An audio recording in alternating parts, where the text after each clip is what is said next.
I'd like to welcome also the participants, especially welcome to the participants of a workshop that is led by Richard Stewart. He's the university professor at the NYU School of Law in New York.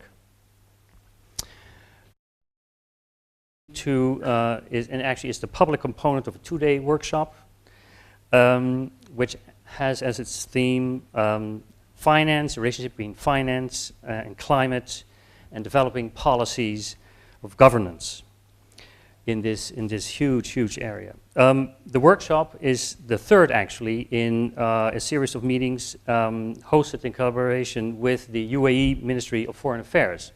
We are very happy that we are able as an institute to realize one of our goals, that is to say we would like to bring together governmental representatives, governmental institutions, academics, and people from the business world and professionals. So today's workshop, and actually tonight's presentation, should be seen in that context that we try to establish between these different parties. As I said, Professor Stewart is taking the lead in the discussions of today. He will introduce the two other panelists. Professor Stewart is, as I said, university professor, and he is John Edward Sexton Professor of Law at New York University School of Law. John Sexton, to whom we basically owe our very existence here. He also directs the Frank Guarini Center on Environmental and Land Use Law. And prior to joining NYU School of Law, Stewart had served as the Byrne Professor of Administrative Law at Harvard Law School, and he was a member of the faculty of the Kennedy School of Government at Harvard. He was also Assistant Attorney General in charge of the Environment and Natural Resource Division of the U.S., that is to say the U.S. Department of Justice, and he was Chairman of the Environmental Defense Fund. Maybe he still is, I don't know. That's enough. He also holds an honorary doctorate, by the way, from La Sapienza in Rome, and we could go on and the many honors that he has and many tasks and that he has fulfilled. He's a very prolific author. He's wrote 10 books and dozens of articles on the relationship between environmental issues and administrative law, including intersection between theory and practice in environmental law and the need to develop, of course, innovative methods for environmental protection. Please join me in welcoming Professor Richard Stewart and his panel. I want to thank Reinhard and the NYU Abu Dhabi Institute for arranging this event and the workshop that we are holding in conjunction with it. Let me introduce my two colleagues up here. Daniel Bodansky, on my immediate left, is a chaired professor of law at the Arizona State College of Law. He's an expert in international law, international environmental law, and climate policy. During the 1990s, he was a legal advisor and negotiator on climate for the U.S. State Department and participated at a very high level in some of the most important climate negotiations.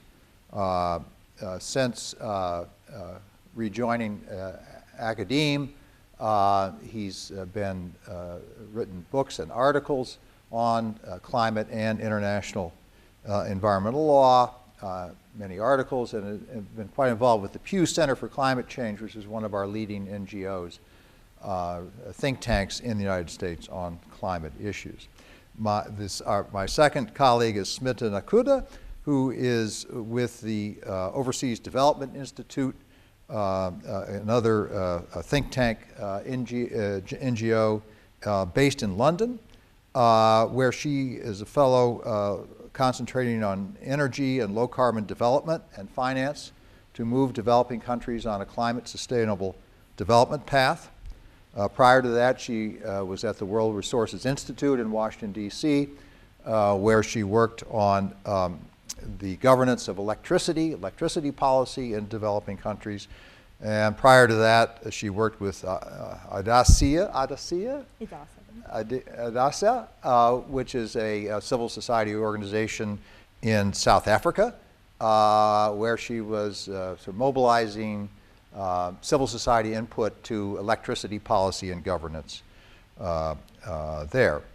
The format is we're going to try and keep this as informal as possible.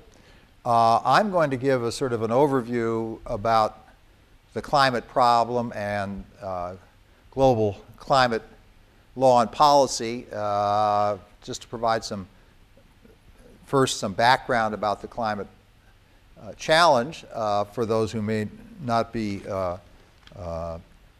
fully as up to speed as some of our specialists here.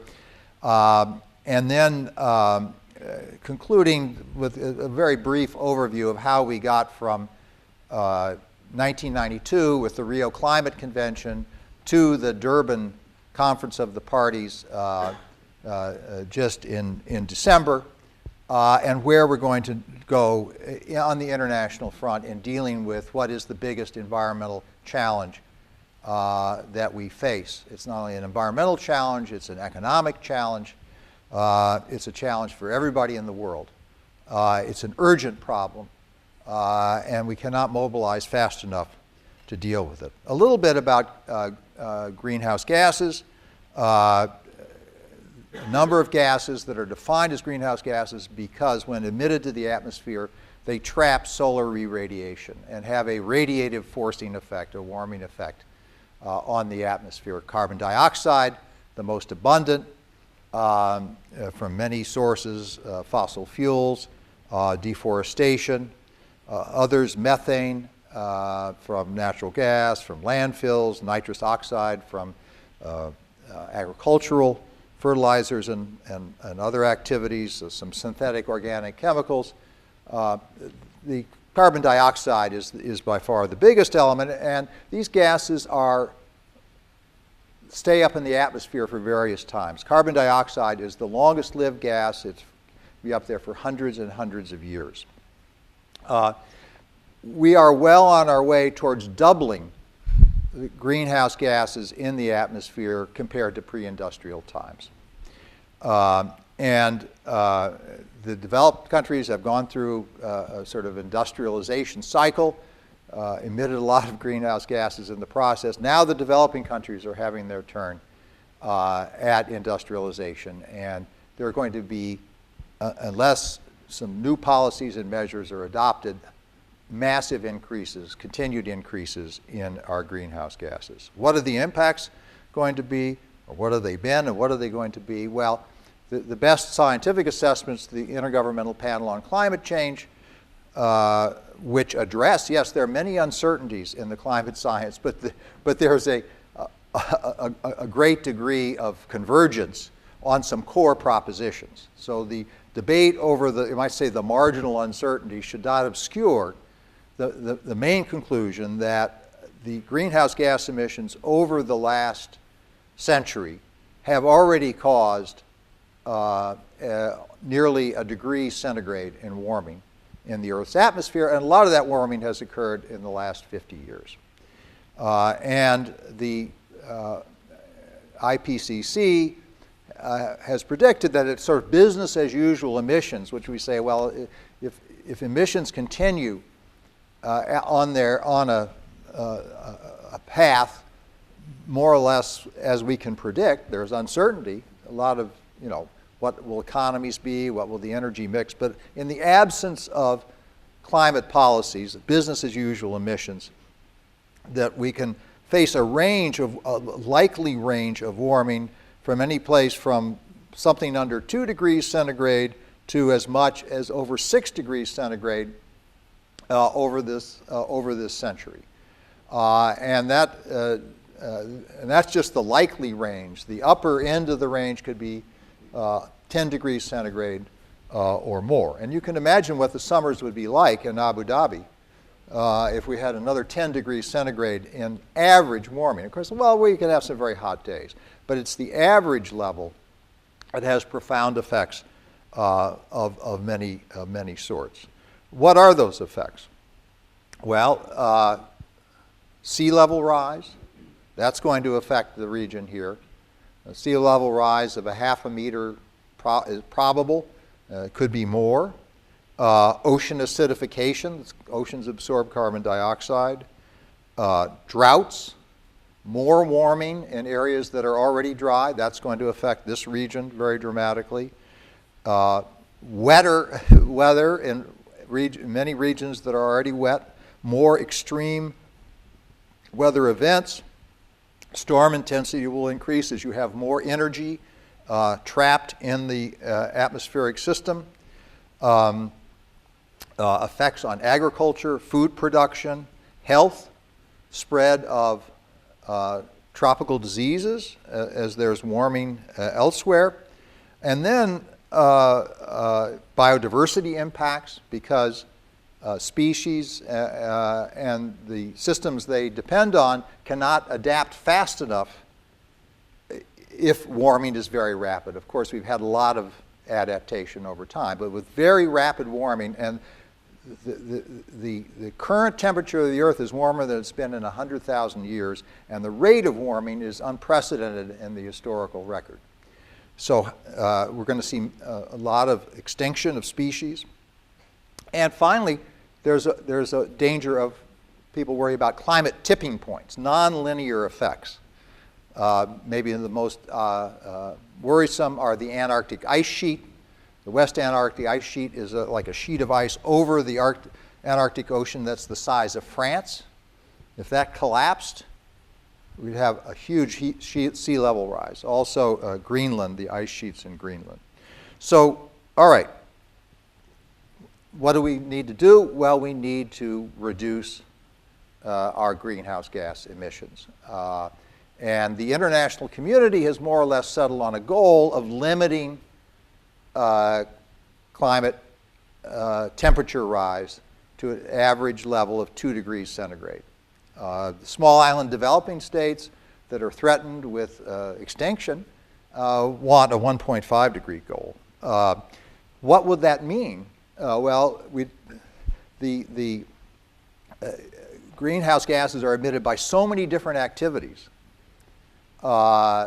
Transportation, heating, agriculture, forestry, that it has to be a comprehensive across-the-board effort in both developed and developing countries. The problem is that the climate system is like a bathtub. So you can think of the faucet as emissions and the drain as natural cycling processes that are going to cycle out these gases from the atmosphere. And as I say, some of them, like carbon dioxide, are very long-lived. So the emissions as a result of industrialization are exceeding the drain by a large margin, and so the bathtub has been steadily rising, the level. That's building in warming, and in fact there's a delay in the warming effect because of the oceans. So we have built-in warming, and the gases are going to be up there for a long time. We have committed ourselves to very substantial warming for a considerable period, even if we turned off the spigot immediately, which we can't do. We can't reduce greenhouse gas emissions to zero, obviously. So the ideal policy response is to gradually reduce the level of growth of emissions and then begin to have an absolute decline in the levels to someplace less than half or maybe a third of existing emissions. That's the prescription. And so what does that mean in terms of the policy response? Well, it is a huge policy challenge. One, there's no sort of smoking gun that the average person can look to and say, gee, the climate is doing this, right? It's not like there's a big black smog from the local factory, or there's junk in my stream that runs by my house. There's very diffuse effects. Greenhouse gases mix globally, right? And they have a variety of effects, but they're sort of often, all right, it's a little hotter this year, that storm was a little more intense, often very hard to put your finger in a very concrete way on what the effects are. So it may be hard to mobilize public understanding and support for the measures that may be needed. And we're talking about massive investments. Basically, the most important one is alternative energy and energy efficiency, because the energy sector is 75 to 80% of the problem. But also in forestry and agriculture and other practices. So how do you mobilize public understanding and support for the measure? So that's challenge number one. Challenge number two is we have to make investments now to reduce emissions to prevent adverse effects that are not going to fully materialize until far into the future, right? And maybe towards the end of this century will the most severe effects occur. And so how do you mobilize political support for that? You tell politicians, well, you have to spend a lot of money today, but maybe we'll get some benefit in 50 years. So that's a problem. The third problem is, as I said, that greenhouse gases are emitted from all around the world and mixed globally, so the problem is contributed by all of us, although the developed countries historically have contributed a lot more in the way of emissions, and many of those emissions are still up there. And the developing countries are rightly demanding it's our turn to industrialize. We have a lot of poor people. A lot of people in India don't have any electricity access. Many people in China are extremely poor, and the least developed countries are even poorer. And they need development, and development means energy above all. So how are we going to make, when we have to reduce emissions, absolutely, we have to stop the growth and then bring emissions down. How are we going to accomplish that consistent with the equity demands and development needs of developing countries? Well, it means the developed countries are going to have to take a lead. They're going to have to provide assistance, especially to the least developed countries. And the developing countries are going to have to be given some headroom for additional development, which is going to mean that the share of the emissions reduction budget that has to be assumed by the developed countries is even greater. So those are some of the enormous challenges. Because the final challenge is, because these gases mix globally, we have to have international cooperation by countries on joint measures to reduce emissions. Because if some leading countries reduce emissions and have controls, but others don't, emissions will continue to increase. China is now, by an appreciable margin, the largest greenhouse gas emitter. It is building a new coal-fired power plant every week.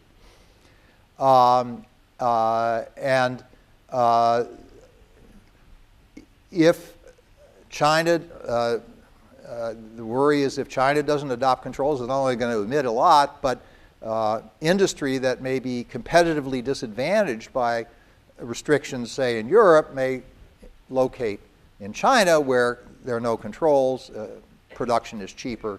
This is called leakage.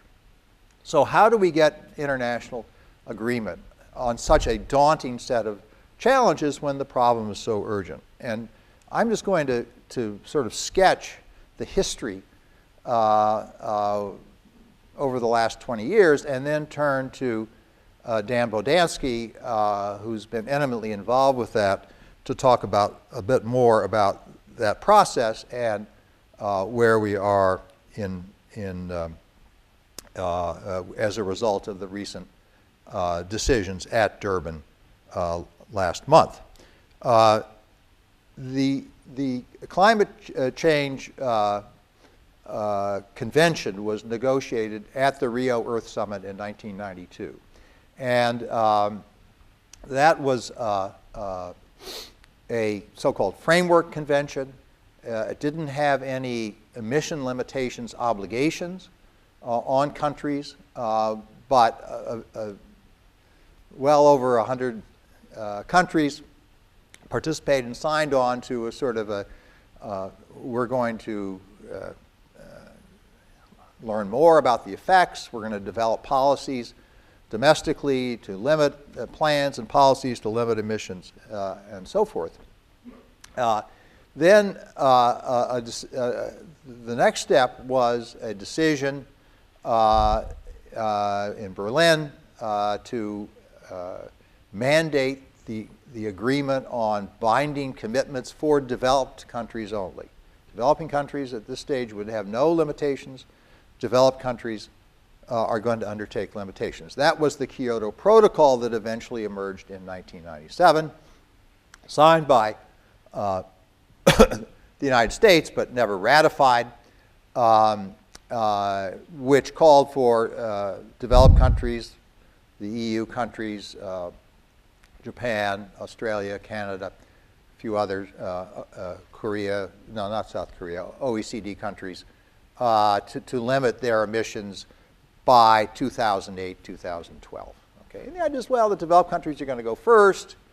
The limitations were relatively modest, but this was a first step, and then the idea was the developing countries would join this reduction effort, and the developed countries would take a next stage of going further with their emission reductions. And we would move on a process of each country committing to some, or at least the major emitting countries, first developed then developing, to some overall cap on their emissions. And then try to work out internally just how those limitations might be achieved.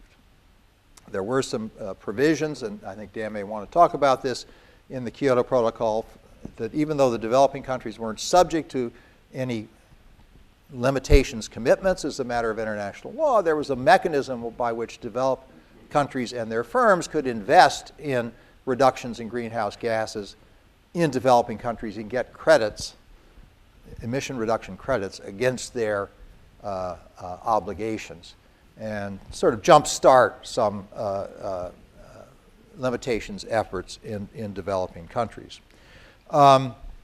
Well, the problem is that the emissions have continued to increase. The reductions achieved by Kyoto, and there have been reductions, are a relatively modest fraction of total emissions, and certainly the increases have far outweighed the reductions by Kyoto. And at least until Durban, the sort of second stage didn't occur, that, well, the developed countries are going to, commit to another round of limitations, and the developed countries are going to join in. The United States never ratified Kyoto. We can talk about that. It was a very bad deal for the U.S. I think it was politically irresponsible for the Clinton administration to sign on. Dan may sharply disagree with that. It was compounded by the political irresponsibility of President George W. Bush walking away from the whole problem early in his presidency. So with the United States as a major emitter out of the picture, that's had a serious adverse impact on certainly the willingness of the developing countries to do anything.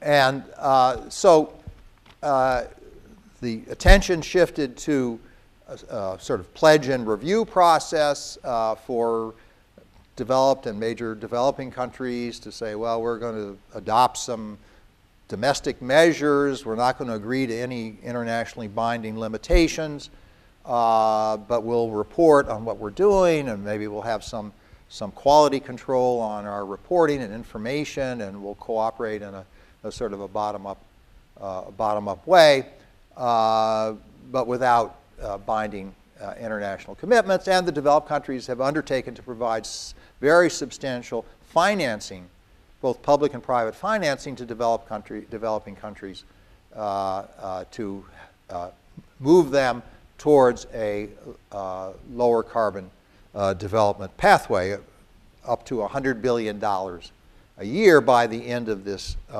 decade. Whether that money will actually be delivered is a question. So people went into the Durban with pretty low expectations, but But as I think Dan will describe in more detail, what came out of it was a sort of the Durban surprise that there was a commitment in principle to start negotiating in 3 years, 3 or 4 years, and adopt by the end of this decade an agreement with legal force, whatever that means, that would basically involve limitations undertakings by major countries, including developing countries. The sharp divide established back in Berlin and Kyoto between developed countries and developing countries seems to have been broken, and at least implicit agreement on the principle that all the major emitting countries are going to have to participate in some system of international undertakings if we are going to solve the problem or even begin to solve it. We are still at the very early stages. I think, from my viewpoint, and we can talk about this later, is it's critical to get China and the United States on board. European Union is very committed to this as a European issue. They have pressed forward with very substantial limitations on their emissions, notwithstanding the failure to have a significant follow-up to Kyoto in terms of international agreements. For domestic political reasons and priorities, both China and the United States have been unwilling to agree to a legally binding cap on their overall emissions. China's worried about crimping its development, as is the United States, about economic growth. So that's a critical problem. Until those problems are addressed somehow, I don't think we're going to see the sort of agreement that Durban envisages. I think we need to do as much as we can to push forward with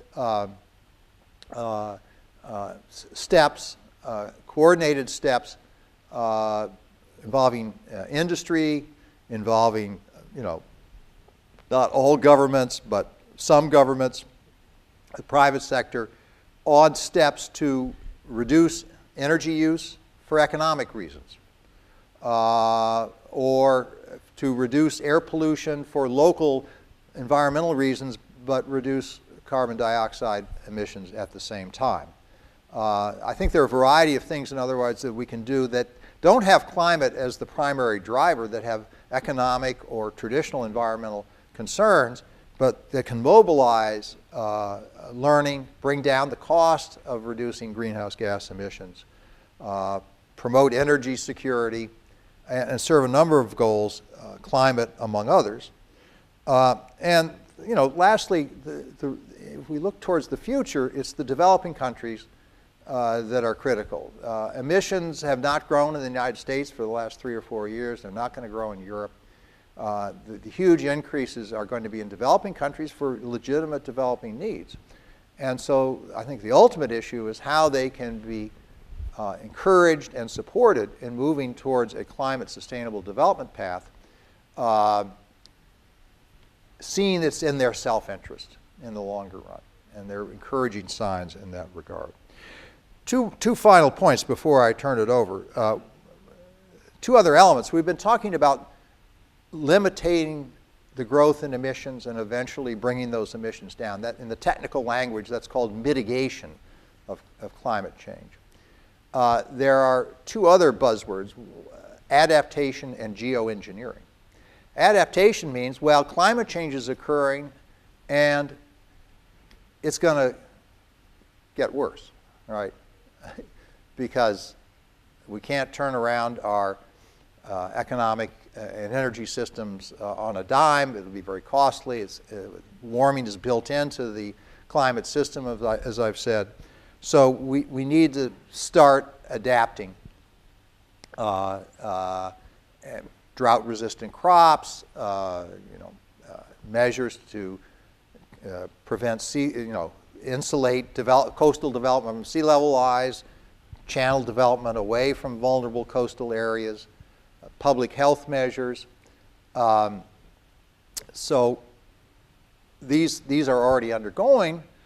The developed countries are better equipped to make the investments and have the know-how to minimize the adverse effects of climate change. Many developing countries do not. And so much of the emphasis on systems has to concern not only getting on low carbon development paths, but strengthen resilience of their natural systems, their infrastructure, to deal with the climate change that will occur. And the climate change will, many of the adverse effects will occur disproportionately in the latitudes around the equator and in developing countries. The actual adverse effects in northern China, at least United States, Europe, will be less, which is another sort of distributional equity element in this picture. So adaptation as well as mitigation. Finally, geoengineering. This is was dismissed as sort of a fantasy, but more recently it's gotten serious attention. There are a number of ways to sort of engineer the natural systems to limit warming, but the one that's cheapest and most feasible is to shoot particles into the upper atmosphere, small particles, through a rocket or a high-altitude airplane, and those particles will scatter and reflect and diffuse sunlight coming in, and will have the same effect as we know from volcanic eruptions have caused cooling.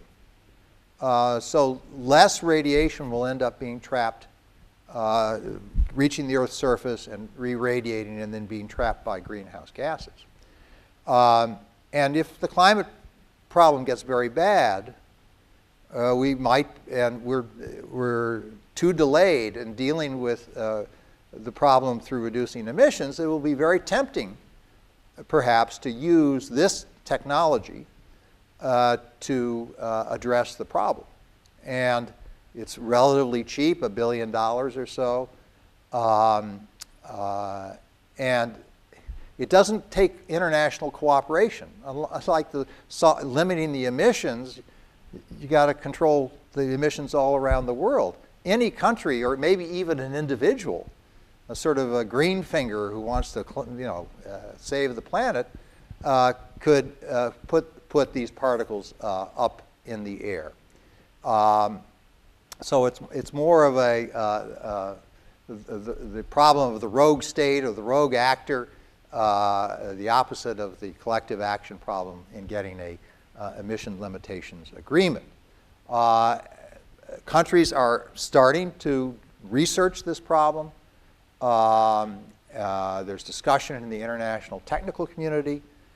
Some of the problems, well, what will the effects be? You may not be able to engineer this just to have the cooling effect. It won't deal with the ocean acidification.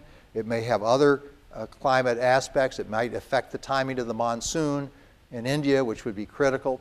And over the longer run, if you don't control emissions, you have to be putting more and more of these particles up in the atmosphere to contain ever-increasing levels of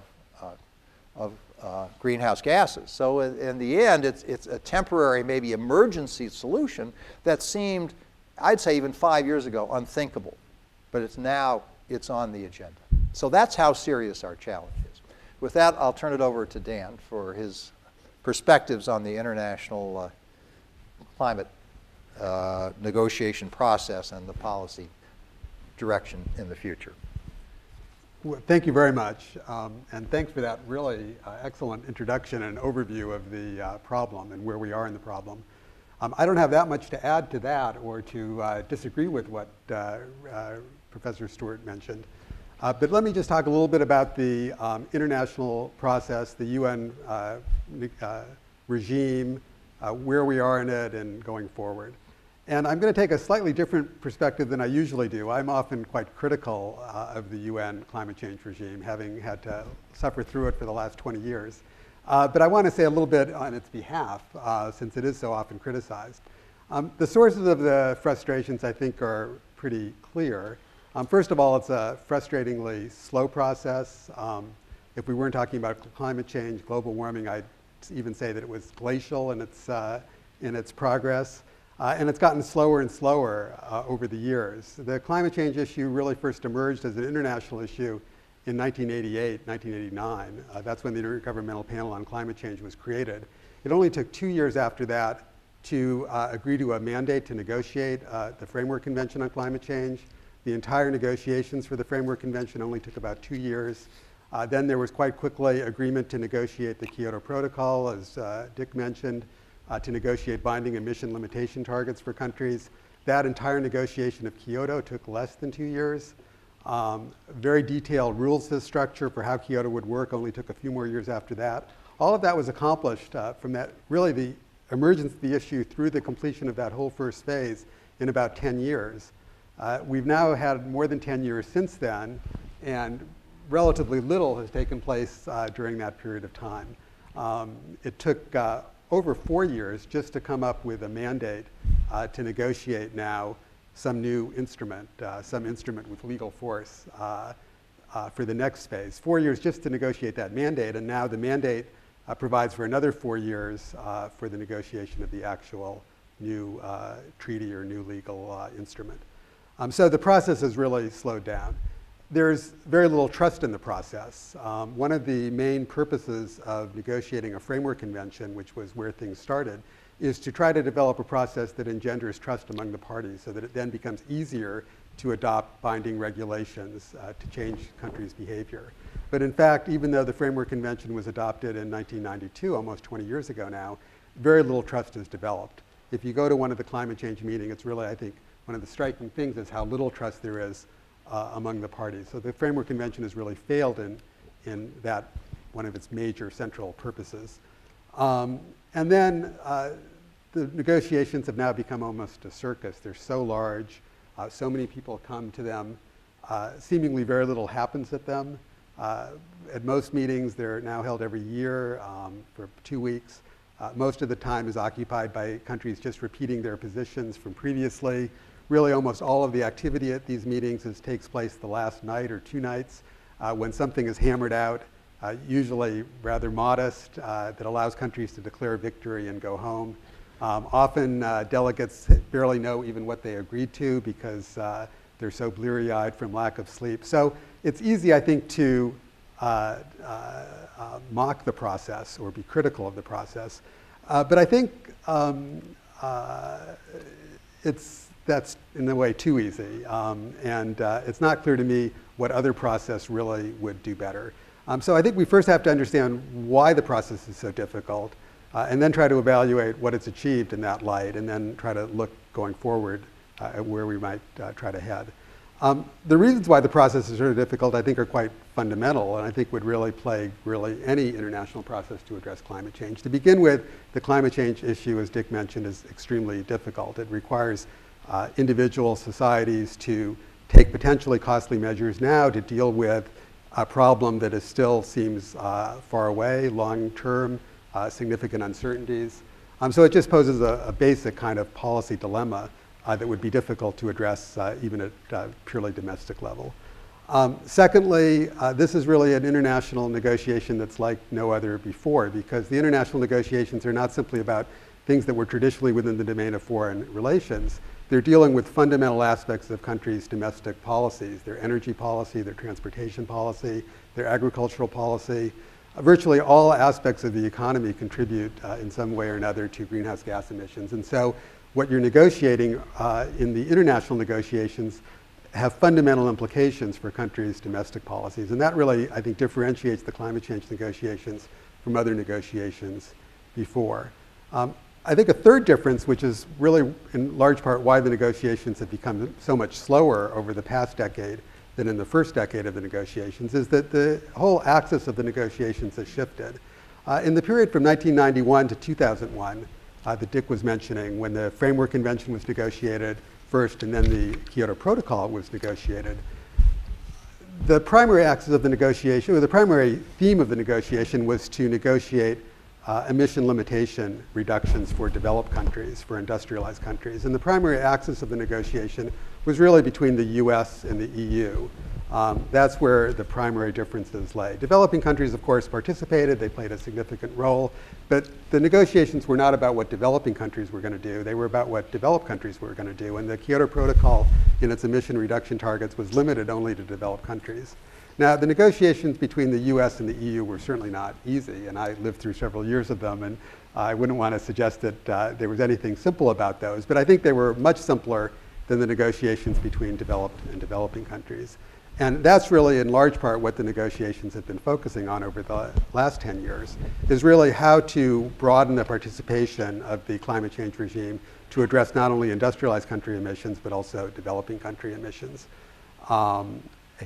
And that was really, I think, one of the major, in a sense, breakthroughs over the last several years in successively from the Copenhagen meeting through Cancun meeting to most recently the Durban meeting is increasingly a willingness by developing countries to put forward what actions they're going to take and now negotiate a new instrument that will be applicable to all countries, including developing countries. So there's been a real shift in the dynamic of the negotiations, being primarily a negotiation among developed countries in the first phase, which I would date from 1991 when the negotiations began through 2001 when the rules for Kyoto were finalized. Shift from that first decade to the last decade from 2001 to 2011 when there's been much more focus on developing countries. Now, the negotiations between developed and developing countries are much more difficult because developing countries rightfully say, we were responsible for causing the problem, we shouldn't be expected to do as much to address it. And furthermore, we have other priorities, important development priorities that might be adversely affected by having to deal with climate change mitigation. So there's, I think, a strong argument by developing countries about the need for developed countries to go first. The problem, of course, though, is that from the perspective of the environment, from the perspective of the climate system, even if developed countries were to phase out their emissions 100%, there were zero emissions from developed countries, emissions would be higher by 2020 or 2030 than they are today, simply through the expected growth, the projected growth in developing country emissions. So unless developing country emissions are addressed in the climate change regime, it's simply impossible to deal with the climate change problem. So it's imperative to deal with developing country emissions through the climate change regime, but trying to address them, I think, has proved very difficult. And then, of course, the final reason why it's been so difficult to get agreement internationally in the climate change negotiations is that the two key players, the US and China, the US, the traditionally largest emitter, and China, the currently largest emitter of greenhouse gases, neither of them are really willing to take action. Dick alluded to that, and I think it's unrealistic to expect or to blame, frankly, the climate change, the international climate change regime, when really the problem is that the two biggest actors, and I would put the US first as the problem and China second, the two biggest actors have been reluctant to take action. And so international regimes can't go forward unless there's willingness by the key players to do so, and I think that willingness thus far has been largely absent. So I think there's some real fundamental reasons why the international climate change regime has had the problems it had. It's not simply a matter of the process being broken, although that, of course, I think contributes to it to some degree, but it reflects fundamental interests by countries and fundamental features of the international climate change negotiations that differentiate it from most negotiations before. Now, given all those difficulties, I think it actually, and I don't want to be too overly positive about the treaty, but I think it is actually remarkable in some ways how much has been accomplished over the last 20 years, but even including the last 10 years. First of all, in Copenhagen, for the first time, developing countries put forward their national programs as part of an international regime.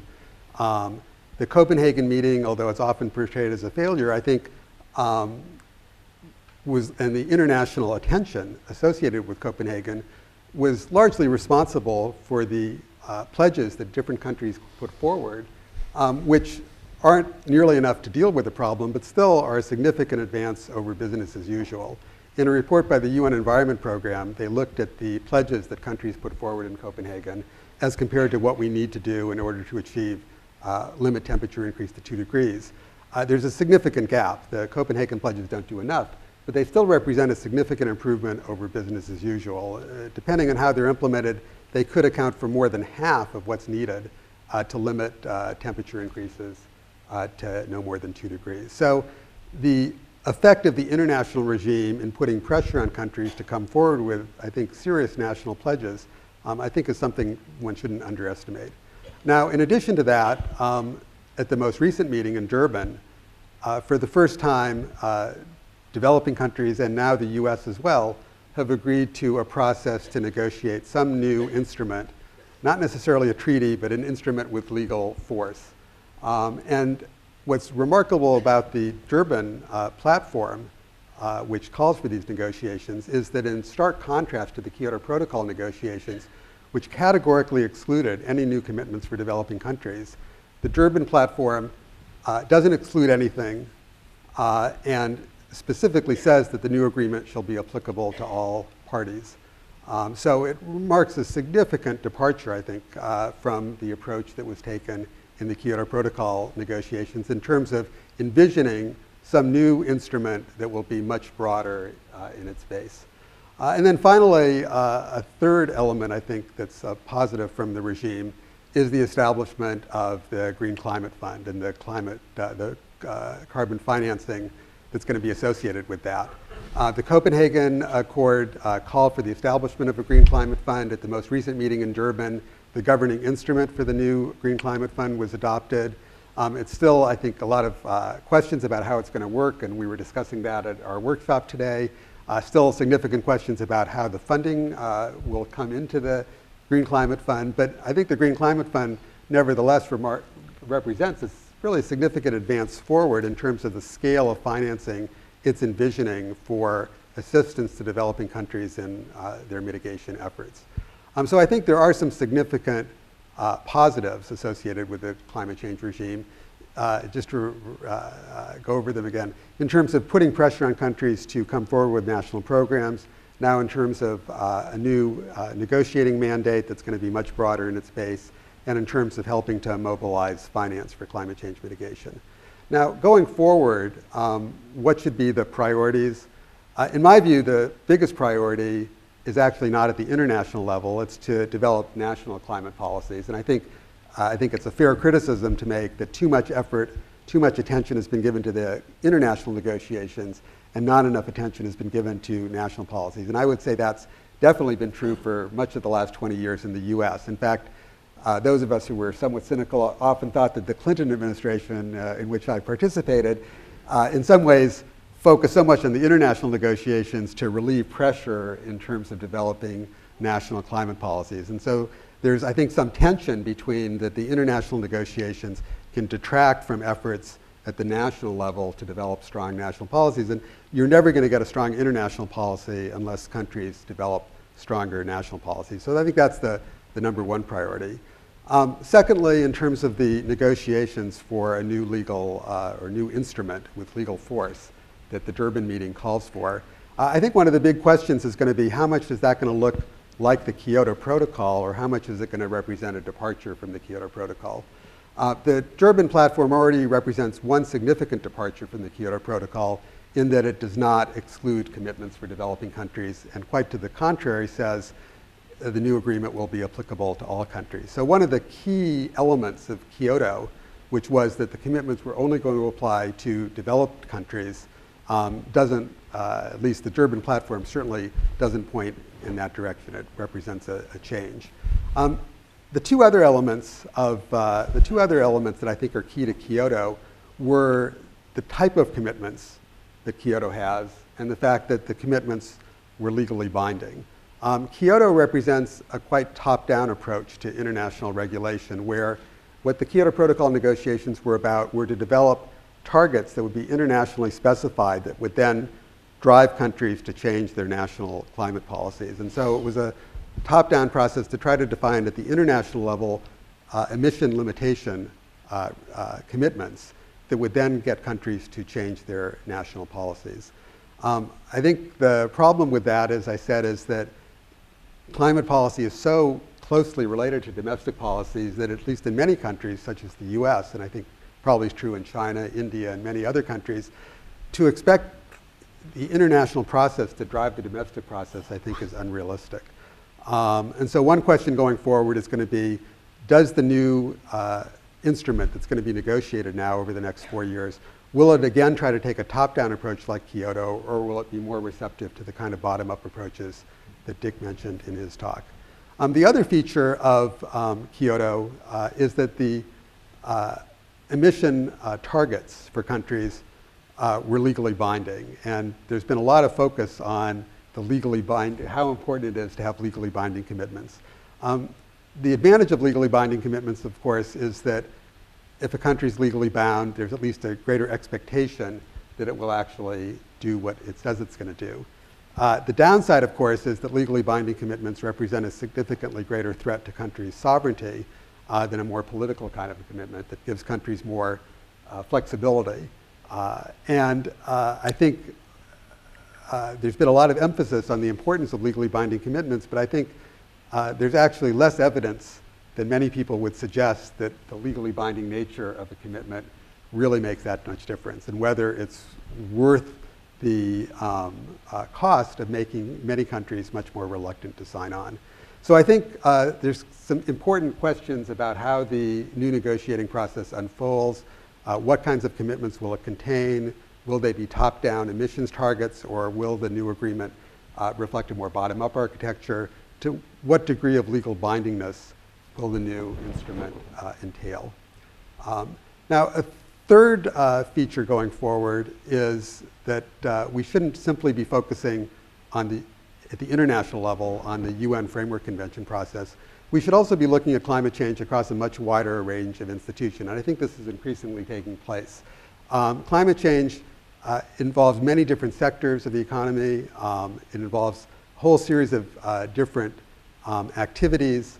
And so trying to put all one's eggs in the basket of the UN Framework Convention process, I think, is a mistake. Other institutions internationally may have comparative advantages that give them, make it preferable to pursue certain features, at least, of the climate change problem in other forums. Now, this is already taking place to some degree. Emissions from international aviation are being addressed in the International Civil Aviation Organization. Emissions from maritime shipping are being addressed in the International Maritime Organization. Emissions of black carbon, which is not technically a greenhouse gas, but actually also contributes to global warming in a significant way. It's not regulated under the UN Framework Convention process or the Kyoto Protocol. Countries now are looking to address it under a different convention, the Long Range Transboundary Air Pollution Convention. Ozone depleting substances, which are also significant contributors to global warming, are being addressed through the Montreal Protocol. So rather than have so much focus simply on the UN Framework Convention regime, I think the developments over the last several years, and hopefully more going forward, trying to look at other places where we can address the climate change issue, other international forums, I think that's going to be very important. And then finally, I would wholeheartedly agree with Dick's last point about geoengineering. Geoengineering is, for many people, quite a scary prospect, I think rightfully so. But I think the prospect of 5, 6, 7 degree temperature increase is also a scary prospect. And I think it's important to keep looking at geoengineering, to study it, to do research on it, as a potential option if efforts to limit greenhouse gas emissions don't prove to be successful. Thank you. Thank you, Dan. Smita. Well, thanks so much for the opportunity to join this panel. You started by asking, what does the Durban surprise mean? And I started thinking about the day after Durban. I was still in South Africa, and I sat down to try and write a piece on exactly this. What does the Durban surprise mean? And instead what came out was an op-ed that was about renewable energy implementation in South Africa. So in the lead up to Durban, South Africa commissioned 2,000 megawatts of renewable energy. Until the beginning of 2011, there were 5 megawatts of renewable energy online in the entire country, even though this is a country that pioneered the idea of sustainable development policies and measures, the idea that mitigation action can actually be consistent with development policy. Now, where did this drive for this new breakthrough come from? As Dick mentioned, I spent a good chunk of time working on energy policy in South Africa, so this was an issue that I felt very strongly about. Renewable energy in South Africa comes from from a 3-year process, basically, to think about mitigation opportunities in South Africa that were prompted by the country's unusually progressive engagement with the international regime on climate change. So that resulted in a process that had the mandate of the National Cabinet of South Africa to look at options for mitigation in South Africa. And that outlined in a series of scenarios that made the case that South Africa had to take action to mitigate climate change commensurate with the demands required by science. And that would require it to start now by taking action to really mitigate. And the long-term mitigation scenarios were quite influential in putting some meat on the bones of what it meant to actually do sustainable development. But that's a very different thing than actually taking options that exist in principle and putting them into practice. And the question of how it is that you actually take action to mitigate in a country like South Africa that is one of the 20 largest greenhouse gas emitting countries in the world, and where 99% of electricity comes from coal, is a really difficult question. And this came to the fore in the process for developing an integrated resource plan for electricity in South Africa over the course of the last 1.5 years or so. And that planning process resulted for the first time in a commitment for South Africa to actually invest in renewable energy and energy efficiency on, if you're an optimist, an unprecedented scale. So when you look at the numbers in the South African electricity plan, they look pretty good. 50% of projected new investments in new electricity generation capacity are supposed to come from renewable energy. But when you scratch the surface, maybe it's not quite so good, because if you look at the demand projections that this plan is based on, many would say that those are really optimistic. They're looking to make massive new investments in electricity generation, and a lot of that investment is actually going to come from coal. And it's debatable whether South Africa actually needs the power from that 50% of proposed new investment in renewables. So those of us who worked to influence the policy and regulatory frameworks that resulted in this new stated commitment to build new renewable energy capacity were a little skeptical about whether that would actually come to pass, given that it's been 15 years since South Africa talked about beginning to invest in renewables in a real, systematic, and scalable way. So the fact that in the lead up to Durban, contracts for more than 2,000 megawatts of renewable energy were actually issued is a game changer in a way. Now, why is it that we've seen that come to pass? Well, I would point to a couple of different things that happened in that period. First, the pressure and scrutiny that was on the government of South Africa as the host of the Durban COP. A real pressure to deliver and show that there was meaningful action behind the rhetoric of sustainable development that this country had been so closely related to for some time. Part of it was also about the new interest that had emerged in the financial viability of renewable energy and the opportunities for this to actually be a viable solution for meeting domestic needs. A new belief in the possibility that investing in clean technology could generate new jobs, new livelihoods, better routes to meeting development objectives. After all, 20% of South Africans still lack access to electricity altogether, even though on a per capita basis, the emissions of this country are comparable with those of a European or an American citizen. And you had a confluence of interest from the international community looking at South Africa's actions because it was getting a little bit of finance from the international community to help it begin to pursue some of these clean technology options, including through the Clean Technology Fund administered by the World Bank in partnership with other multilateral development banks, but also from a number of other bilateral institutions that were really keen to help see what they could do to help South Africa realize the promise and potential of investment in renewable energy. So the piece that I ended up writing, instead of what does the Durban surprise mean, was a piece that said, this is potentially a game changer for South Africa, but the key is going to be following through. And the follow through needs to come primarily from South African institutions and stakeholders, but also the international community needs to follow through on the expectations that it has raised that it will support South Africa to achieve ambitious mitigation objectives. And this sort of got me thinking about the different ways in which different states engage with international regimes. I contrast this, for example, with my own home country, India, who's often painted as the bad guy when it comes to international climate negotiations, because a lot of its engagement focuses on issues of equity and the fact that that it has contributed historically very little to the accumulation of greenhouse gas emissions, and it's seen as a recalcitrant actor in the international regime. But when you look at what's actually happening at home, in a lot of ways, what India is doing is remarkable. Almost every state in India has a renewable energy portfolio standard in place. It is making massive investments in developing new innovations around clean technologies such as solar energy. It is beginning to make some serious progress on energy efficiency. These things may not come through in the stances that it takes publicly around equity, but certainly at home, when you look at what's happening, a lot is happening, and it's not just about climate change, as my preceding speakers have noticed. It's about energy security, it's about development, it's about livelihoods, it's about a better development. And I then thought, we were talking a little bit today about the role of international regimes and the implications of a second commitment period for the Kyoto Protocol.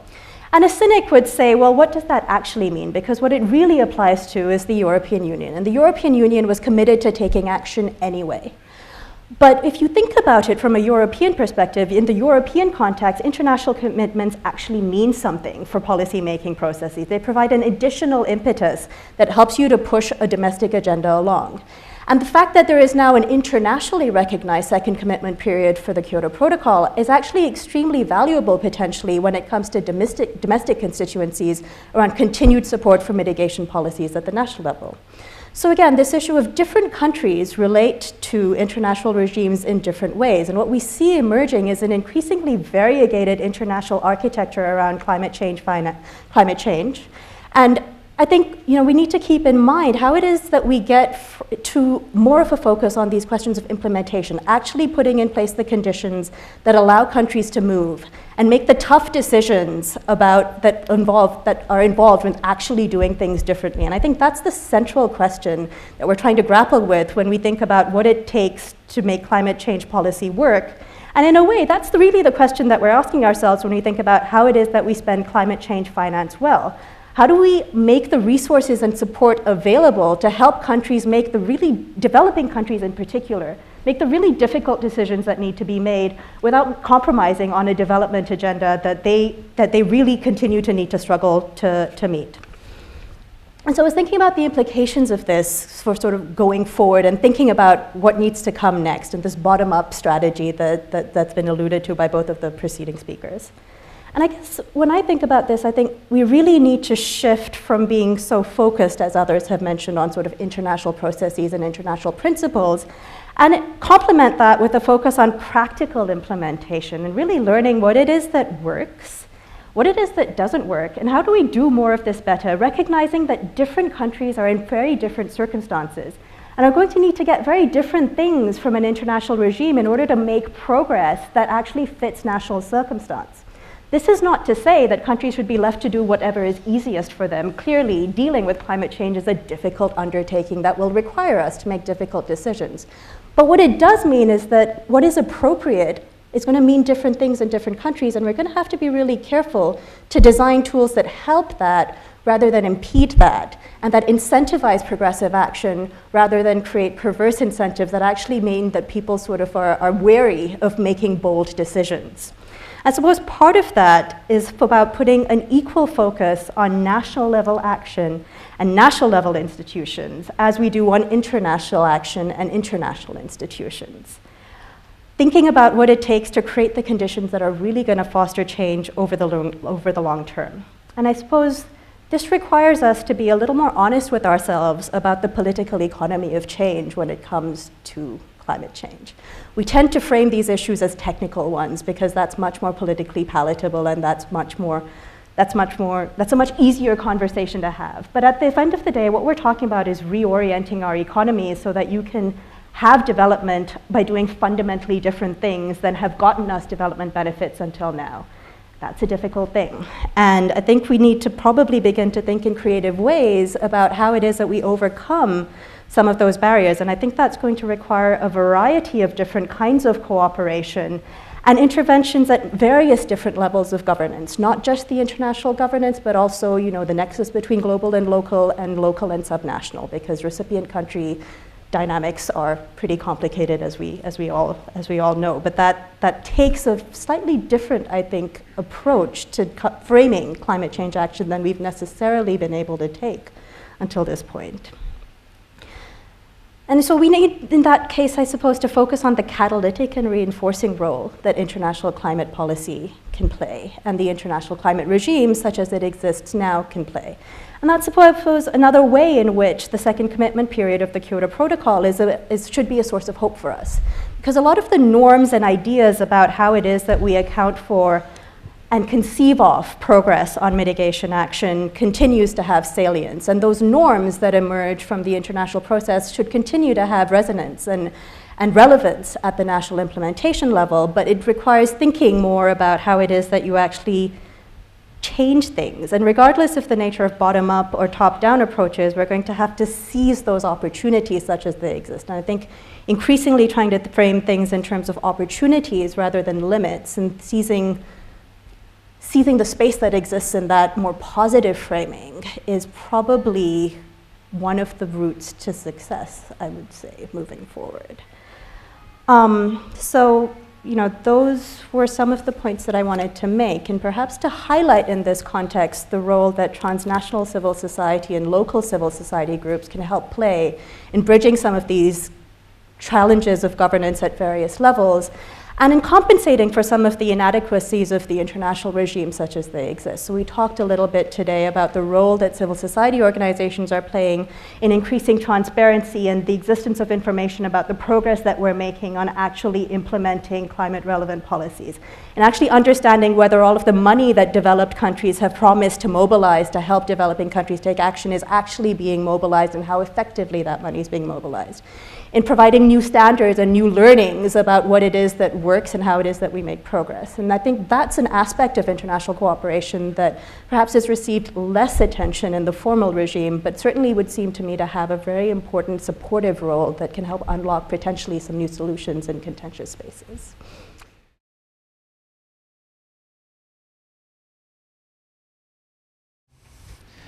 The issue of climate change obviously calls for different perspectives, angles to look at it. What I noted that is missing from the presentation is the social dimension to the issue of climate change as a global issue that is, quote unquote, potentially threatening humanity. In the postmodern discourses, they have been questioning the many premises that modernism has based itself on. Unending rise of capitalism, individualism, consumerism, and class analysis, and so on. These social dimensions, I think, are extremely important in looking at the issue of global, of climate change and its ramification on our way of life. Perhaps, with the global process over the last 40 years, corporate capitalism has been gaining uncontrolled sort of move or fast to actually to propagate high consumerism, individualism, where the car becomes the triumph of personal success, and the suburban way of life, and not communal communities that are warm and intimate and rely on the consumption of less energy. The suburban home, the image of everyone in the world driving his own car, have been propelled by this global capitalism. And also, the class variable is missing. And I think these need to be looked at because I think they contribute. And some critics actually argue that the whole talk about the environment and global change is mystifying bigger social and class issues that are threatening our present-day societies. I invite any of the speakers to comment on these. Thank you very much. Smita, do you want to? No, I think the point that responding to climate change requires a fundamental social reorientation is one that many of us would all agree with. Achieving that, of course, is a difficult proposition, and I think a lot of it is related to some degree around social mobilization around the issue of climate change. Greater awareness of the implications of the way in which business is currently done for the things that people really care about, and thinking about whether some of the solutions that might present, some of the options that might present viable solutions to climate change can help correct some of the imbalances of past approaches to development. And I think that's where this focus on sort of the governance of a response to climate change becomes fundamentally important. Having space to have debates about the fundamental implications of different approaches to dealing with climate change for a variety of outcomes, economic, social, and political. Until now, as I say, responses to climate change have tended to be fairly technocratic debates. There's certainly a sort of contingency of people who think about responses to climate change as the opportunity for, reorganizing the capitalist order. But those tend to be fringe voices, and whether or not that is the most expedient way to making immediate term reductions in greenhouse gas emissions is, I think, an issue that we could debate for some time, because these debates over the merits of the capitalist order have been ongoing for some time. So I don't think there's easy answers to your question, but certainly the issue of the social implications of a response to climate change and making sure that those are as empowering as possible, instead of interventions that further strengthen the inequalities that pervade many of our societies, is a key challenge, and I think we all share the responsibility of helping to meet it as active members of civil society.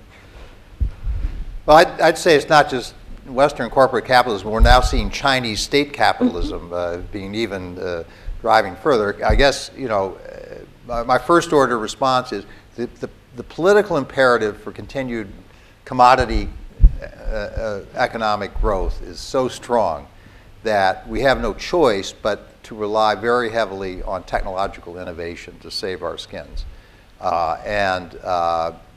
It's energy efficiency, renewables, alternative energy sources, and to do that, you have to drive innovation with, I think, putting a price on carbon and a lot of other measures. Now, I think there's also a lot of room for, you can't just rely on the market.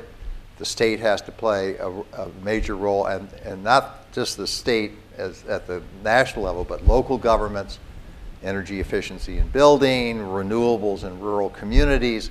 So there are other dimensions. It's got to be part the technology, and part of it is relying on often local community forms of organization that has to come together. It's a huge challenge. Dan? There's a big debate in the environmental policy community, I would say, as to whether the problems are ones that can be addressed through traditional environmental regulation, pricing mechanisms, market mechanisms, or whether addressing sustainability challenges more generally require fundamental social change and reordering of society. And so, to some degree, this mirrors a split in economics between traditional environmental economists and what are now called ecological economists. And there was an article written several years ago in a popular US magazine called "Do We Consume Too Much?" Can we address environmental problems while continuing to consume as much as we do today, or even with ever-growing consumption has been the pattern. My tendency is to side with those who think that traditional economics can deal with this, and that we can deal with it through the kind of technological approaches and pricing mechanisms that Dick mentioned, in part because that's probably my belief, but in part because it's so hard to deal with the problem, even looking at it simply as through that traditional lens. If dealing with climate change requires fundamental social reorientation, fundamental reductions in consumption, I think it's going to be that much more difficult to deal with. So I'm at least hoping that it's not going to require that, because I think that would pose a whole nother level of difficulty, which really I don't think would be able to be addressed through the kind of international negotiating process we're dealing with now. It would require much broader social movements, attitudinal changes, things that require things that are well beyond what traditional international law and international negotiations address. Dennis Chang, a senior lecturer at Khalifa University. There is a position that's held by some people who've been discussing this topic. One of the most prominent is a man named Ronald Wright, who wrote a book called The History of Progress, which has also was made into a documentary movie called Surviving Progress, which was recently screened at the Dubai Film Festival. I don't know if you're familiar with this work or not, and in which he postulates this idea that in fact most of the world's wealth is possessed or controlled by only 10% of the population, an oligarchy, if you will, of the super rich. And it is in their interest, of course, to keep the world operating on fossil fuels. This is, in fact, how they have made their money. It's centered, a lot of the brokerage financial houses centered in Wall Street are, in fact, behind this. Do you agree with this position? In other words, we're fighting not only the momentum of progress that has been built on industrialization, which is fueled by fossil fuels, but we're also having to deal with this oligarchy, which it's in their interest to keep us addicted to fossil fuels because that's how they're making that profit. They're certainly not looking into the future. They don't care about the future. They care about the profit they can make now. And so aren't we, in fact, having to fight this hegemony, as it were? They're controlling the situation, and I've often believed that we could have the technology for renewable energy as well as hydrogen fuel. We could have had this 20 years ago, but for the efforts of this oligarchy centered in Wall Street, which is keeping this kind of research and development of this kind of technology sort of hobbled in order to continue keeping us on fossil fuels. Well, I think there's a lot to your hypothesis in the domestic politics in the United States. The fossil fuel interests are, there are a lot of veto points. It's very hard to get legislation through. But if you look at, there's a lot of money to be made in innovation.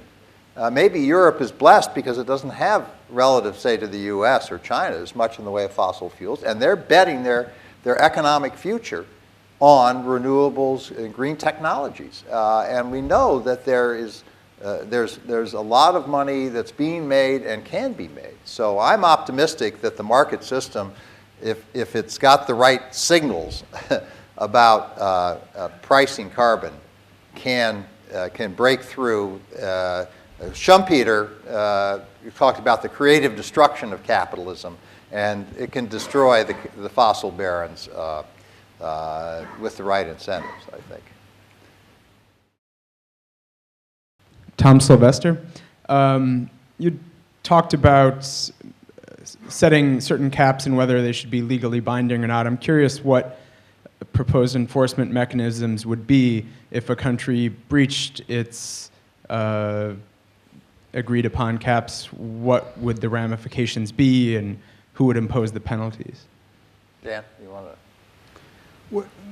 This is one of the reasons why it's very difficult to identify what those sanctions would be. And this is one of the reasons why calling something legally binding or not, I think, makes less difference internationally, because even if something is legally binding, it doesn't necessarily mean there are any enforcement mechanisms attached with it or any particular sanctions that would accrue if you do violate the agreement. The Kyoto Protocol is legally binding. Canada is clearly going to exceed its emissions target. It's going to be in violation of Kyoto, and it's going to suffer no penalty as a consequence. What are some of the possible kinds of consequences that could be imposed if something were legally binding? One is that if you breach the agreement, there'd be financial penalties. The problem with that as a potential sanction is, what enforcement mechanism do you have to enforce the financial penalties? If the country doesn't pay, you're back in the same boat. So I don't think those are really a realistic way forward, even if you could get an international agreement to adopt that kind of scheme. In my view, the real ultimate stick that could be used would be some kind of trade measures against countries that are in violation, some kind of tariffs on imports from the country that does not meet the agreement. There's a lot of reluctance to that because of the implications for trade policy more generally. But I think really that's about the only tool you have at your disposal that could be applied. But the absence of sanctions is one of the reasons why I said I think there's more emphasis than really is warranted on whether or not the agreement is, or the provisions of the agreement impose legally binding commitments or not, because I think that it's a factor, but it's not as crucial a factor as many believe. Good evening, all of you. I am Mohammad Jahangir, Senior Safety Officer in the construction industry and a student of New Bosch Environmental Diploma. My question is that the conflict between the countries, they are waging the war, and during the war they are using definitely the explosive weapons and these things. So are they also affecting on the world climate changing? Because in the last century, in the World War First and the Second, and then we have a continuous war in whole world, like in Iraq, in Afghanistan, in Libya. So are these also any contributing the factors to change the world climates? This is the one question.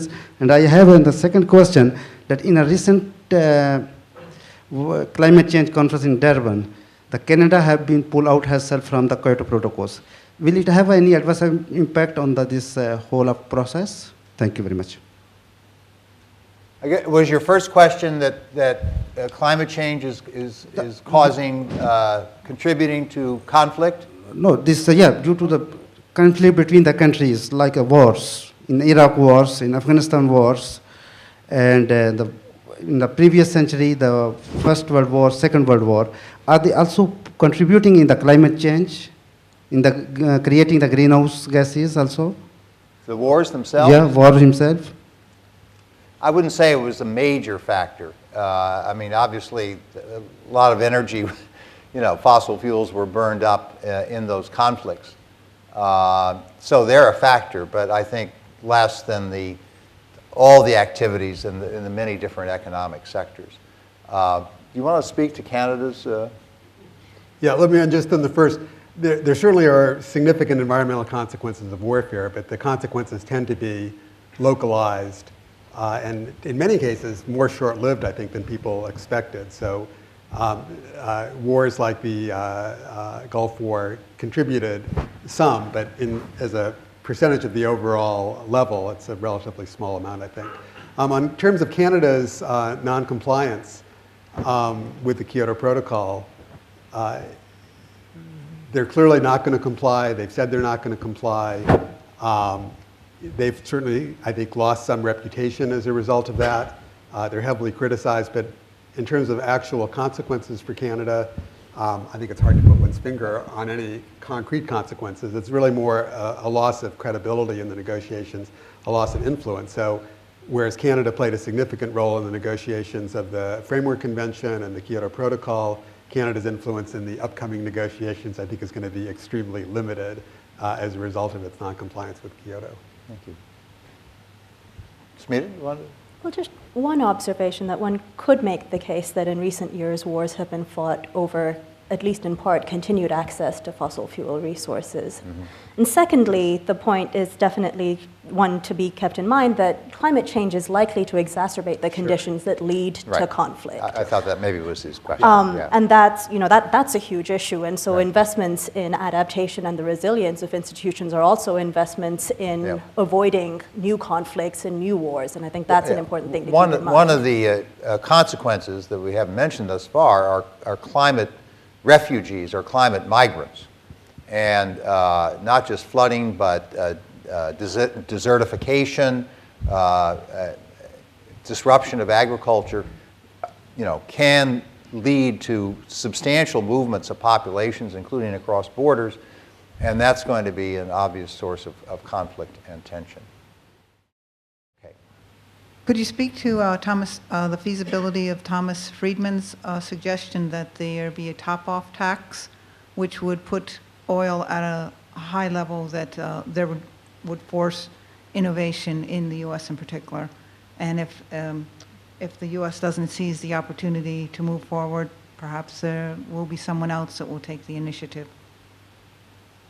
Well, I very much favor economic incentives. It could be a tax, or it could be a tradable permit system where you limit total emissions and then people buy and sell the right to emit, because we're dealing with particularly energy use throughout the economy, and rather than trying to control each particular activity, if you can put a broad price and you start fairly low and you increase it, then you're sending a very strong signal to innovators and to firms that, all right, we have to gear up, we have to find other ways to do business. It makes sense to invest in energy efficiency, it makes sense to invest in renewables. But the politics of doing this are very difficult, because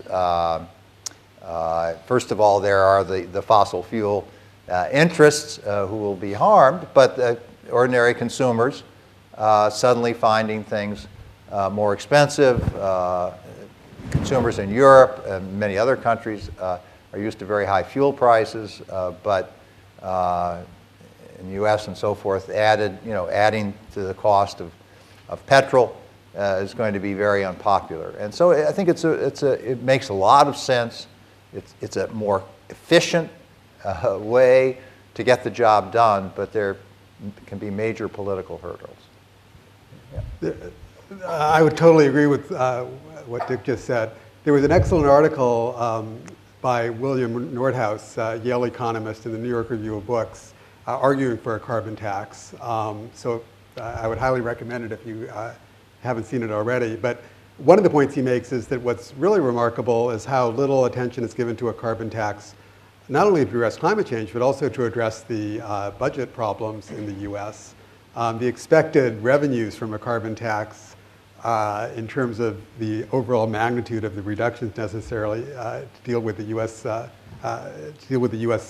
Debt problem, it could be a huge contributor to addressing U.S. debt problems, and yet it's never mentioned in the budget debates, and I think that's a remarkable fact. And if there is a political opening to try to come back to the idea of a carbon tax, I think it might be driven by the need to produce additional revenues to deal with the debt problem. Whereas Europeans' commitment to the climate issue and to a lot of it is energy security. I mean, they're very dependent on imports, and so this is not just the climate that's driving the Europeans. It's energy security and the notion that this is the future in innovation. So they, in one way, some member states have taxes, they have the European emissions trading system, and through regulatory measures, they are putting a price on carbon, and we are behind in the U.S. I just had a question, I guess, mostly directed to Smita, but for the panel as a whole. 2 points that I thought were great takeaways from the panel. First, about the importance of sort of looking increasingly at the importance of national action in addition to the international action. And the second on sort of the importance of the international community playing a role in really following up with commitments that countries are playing. Looking ahead this year, obviously, this is going to be the first time that we'll be hosting a COP, COP18 here in the region in Qatar. And I was just wondering if perhaps you might be able to reflect on what you think this means, both for Qatar and for the region in terms of stepping up their domestic action there, domestic action in GCC countries. And secondly, looking at the international community, and given that oftentimes the region does get a bad rap as a major oil producer, how the international community can, in a supportive way, really encourage positive action to take place here and follow up on that. Thank you. Well, you know, UAE is really taking a lead role in investing in green technologies, and I think that's a signal to the region. As we learned today at our workshop, you think, well, these countries have enormous, amounts of oil. What do they need to worry about? Renewables and energy efficiency. And one thing is to diversify their energy base. The oil is a wasting asset, a national asset for a regional asset for a long period. You want to conserve it. And that the use of petroleum, say in Saudi Arabia, is mounting. It's projected to be half of their production and not very far along. And that's very costly oil because they could sell that on the international market. As